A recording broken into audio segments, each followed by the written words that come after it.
Shalom, brothers and sisters. Shalom, shalom. We are such a blessed people because we have chosen to serve and revere our Creator, our loving Father, and our all in all. So those who revere Him are blessed. Those who walk in His ways, are blessed. So to continue on with reading chapters from the We Win book, this chapter is entitled Tribulation. We are not appointed to Yah's wrath. For the adversaries come down having great wrath on us, the commandment keepers, those who revere Yahuah, because he knows that he has but a short time. And you can read that in Revelations 12, verse 12. The tribulation time frame is going to be a time of wrath from the adversary who has always hated mankind. And that wrath is going to cause that time frame to be such as never has been on the earth. And I had shared on one audio that I am not sure when the day of Elohim's wrath is going to be. If it will be during the same time as the tribulation, if it will be after the tribulation, when the elect meet him in the air and he takes us out of it, or if it will be during the time and he will keep us covered from his wrath, even though the tribulation, the anger and the wrath and the rage against commandment keepers will be taking place. I'm not sure when that's going to happen. The one thing I do know is that that is two different agendas. The enemy of our Elohim is out to destroy man. This will be a time where we will be given an opportunity to show our allegiance to one or the other. Remember in Matthew 6, it says you can't serve both. You can't serve two masters. So that's going to be a time that we're going to demonstrate our allegiance to one or the other. So that's the tribulation. The wrath of Elohim is going to be against those who have destroyed the earth, who have not revered Yahuah, who have changed his ways to vile, perverted ways, calling good evil and evil good. Those are the ones that are going to suffer his wrath. Those who have shed innocent blood. Oh my. So there's two different agendas. But we will all go through the tribulation. Okay. So if you will read in 1 Thessalonians 1 and 10, Romans 5 and 9, and John 3, 16 through 21, you'll see for yourself that we who love him. Let me look at John 3:16 and just refresh your memory, because everyone knows John 3:16, but they have not all learned the other verses that come with it. And what it does is that it tells us of what's going to happen to those who do not love him, who do not accept him and believe on him. So we are going to read that. I might not be able to read it right now, but I will get to it before we finish the audio. Okay, so let me go on with the chapter. And so It reads, many confuse the times of the vials of Elohim's wrath being poured out as events that will harm us, the true followers. Okay, but it's two different things. It's two different things. We have a lot of work to do to get mentally and spiritually ready to stand during the tribulation. Isn't that something? We have a lot to do to get ready, to prepare. So that's what this channel is all about. Is helping us to prepare for that, to start getting our minds ready, to have it imprinted on our minds, things that are of Elohim, so that we are not confused and deceived in the last days, not knowing what is of him. We have to know him. We have to know him. So we have a lot of work to do, and this is the time to be doing it. This is the time to be doing those exercises, so that we can be fit for the task ahead. Oh my. So as we prepare, we have to understand that this is not the day of vengeance, Yah's vengeance. It is the day of vengeance, but it's not Yahuah's vengeance. Western believers feel exempt from persecution, yet brethren in other lands are right now suffering raw persecution and martyrdom daily, today. Where we over here in all this comfort, and we just feel entitled. So sad. And it's all because of the lies that religion has taught people, which is going to make them weak and not be ready to go through and to be able to stand through the persecution. We have had it so good. Our hands are soft and our hearts hard from the life of privilege. Even the least fortunate Westerner, I'm talking about our poorest citizens, do not have it as bad as the poor in other lands. Yet the love for Elohim in those countries are so much more genuine and uncompromised.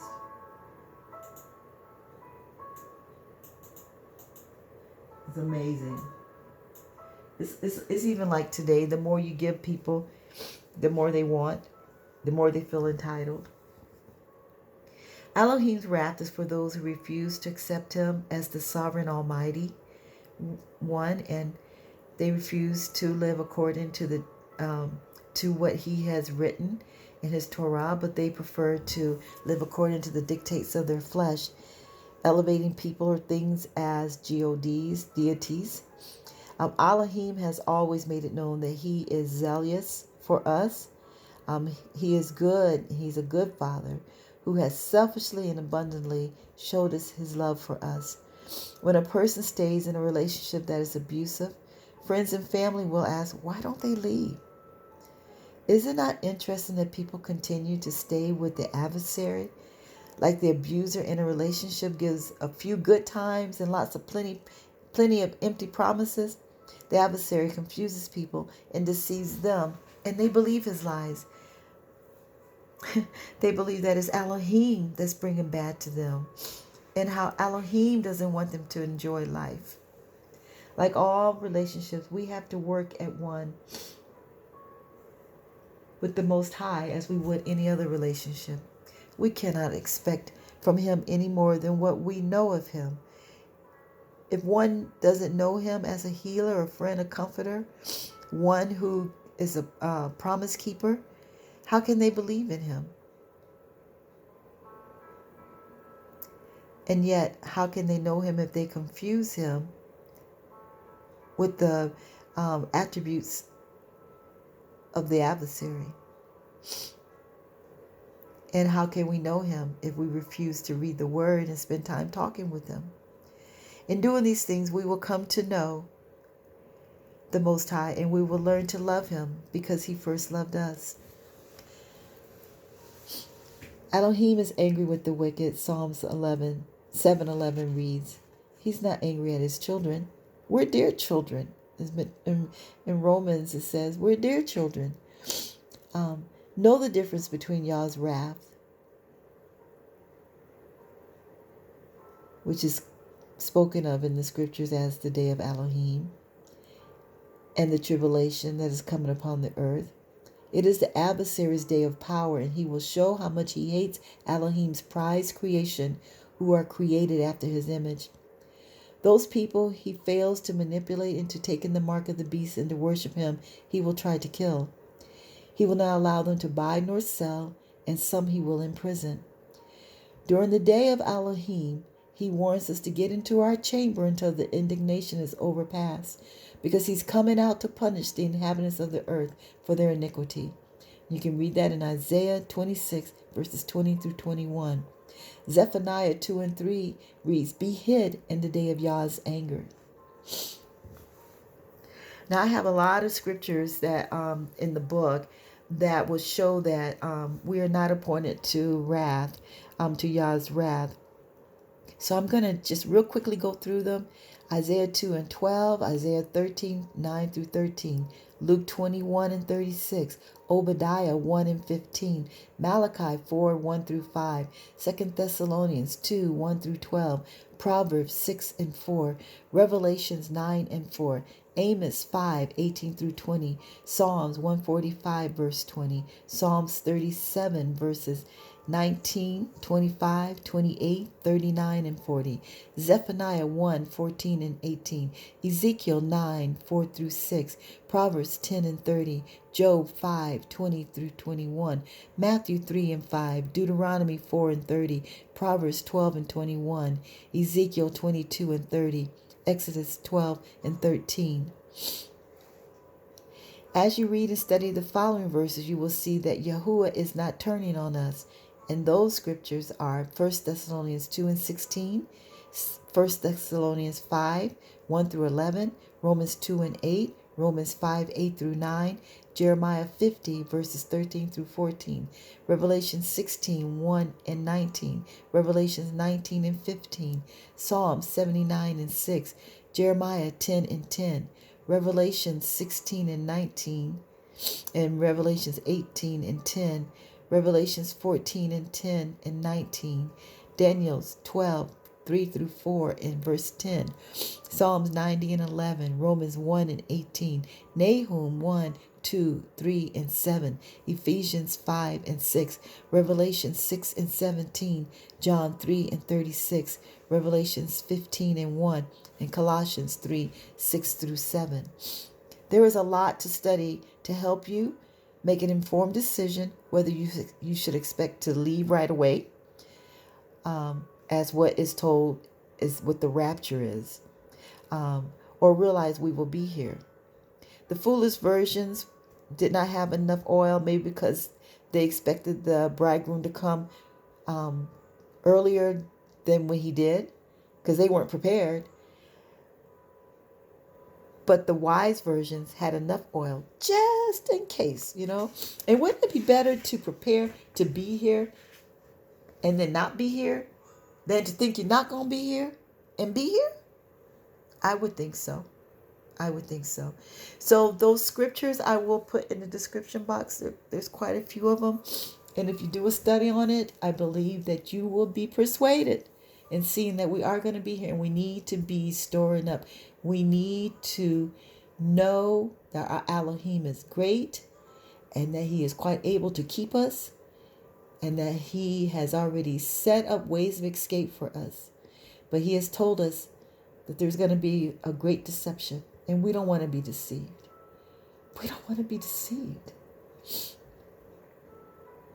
So, the tribulation is not the day of Yah's wrath. It's two different events. Be encouraged, do your studying, and realize that we are part of the chosen ones to go to battle. Remember Gideon? You can read that in Judges 7, 4 through 9. We are the chosen ones. Let's not disappoint him and let him down. We have to know that we are chosen. Isaiah 54 and 10, be of good courage. Isaiah 41, 10 through 10 and 13.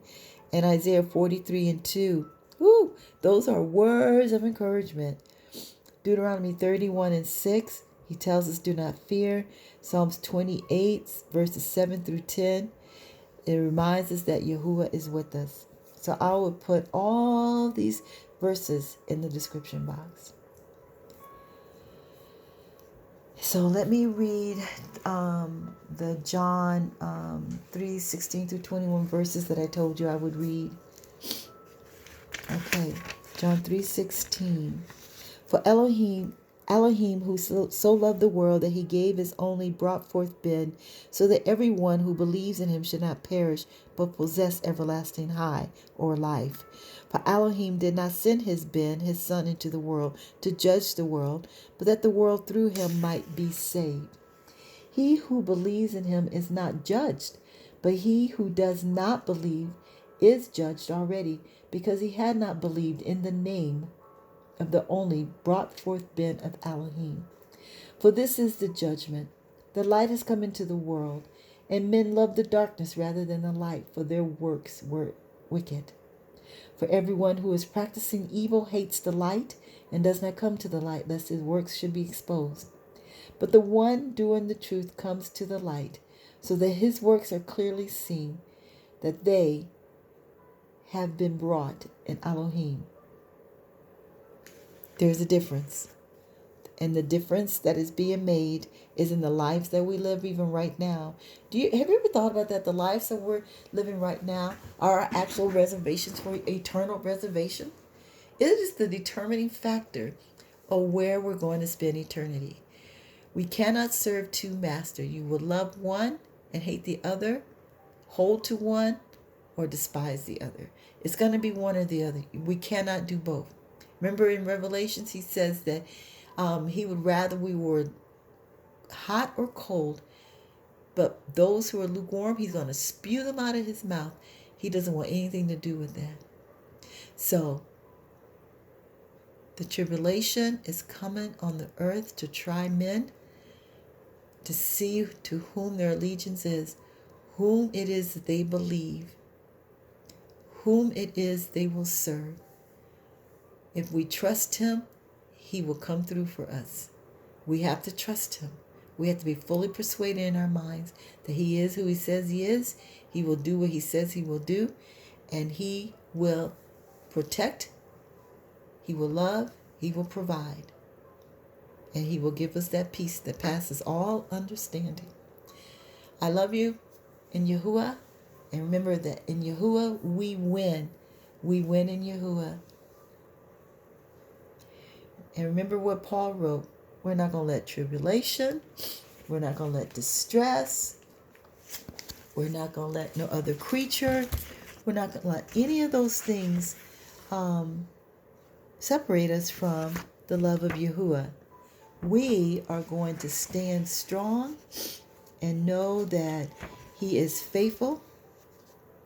We will not let those things separate us, so that we'll believe a lie, that we will choose. We'll choose.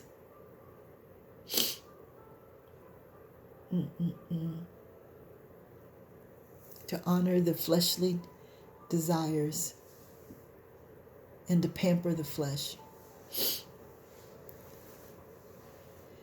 We will not let tribulation or distress or persecution or famine or nakedness or peril or sword, nothing, to separate us from the love of Yahuah.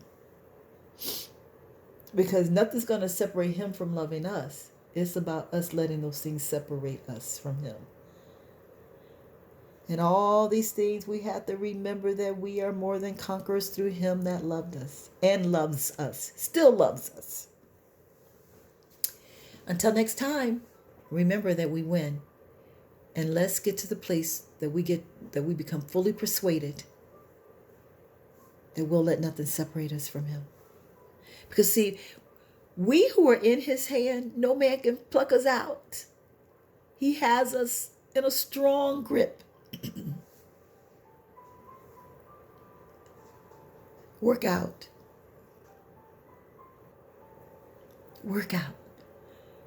our salvation with fear and trembling. There's nothing that can separate us unless we decide to walk that way.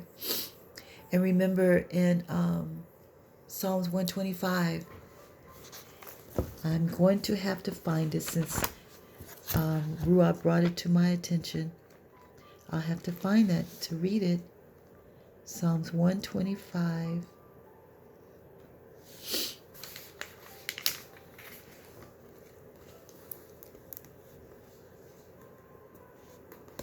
Those who trust in Yahuah are like Mount Zion.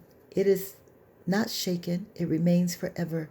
As the mountains surround Jerusalem, so Yahuah surrounds his people, now and forever. For the scepter of wickedness shall not rest on the land allotted to the righteous, lest the righteous stretches forth their hands to unrighteousness. So as long as we stay in righteousness, no wickedness is going to rest on us. Do good, O Yahuah, to those who are good, and to those who are upright in their hearts. For those who turn aside to their crooked ways, Yahuah shall lead them away. But with the workers of wickedness, peace be upon Yisrael. So unless we stretch out our hands to unrighteousness, so let's continue to look to him. Let's continue to stay with him and in his camp and desire to live by his Torah, his ways of instruction.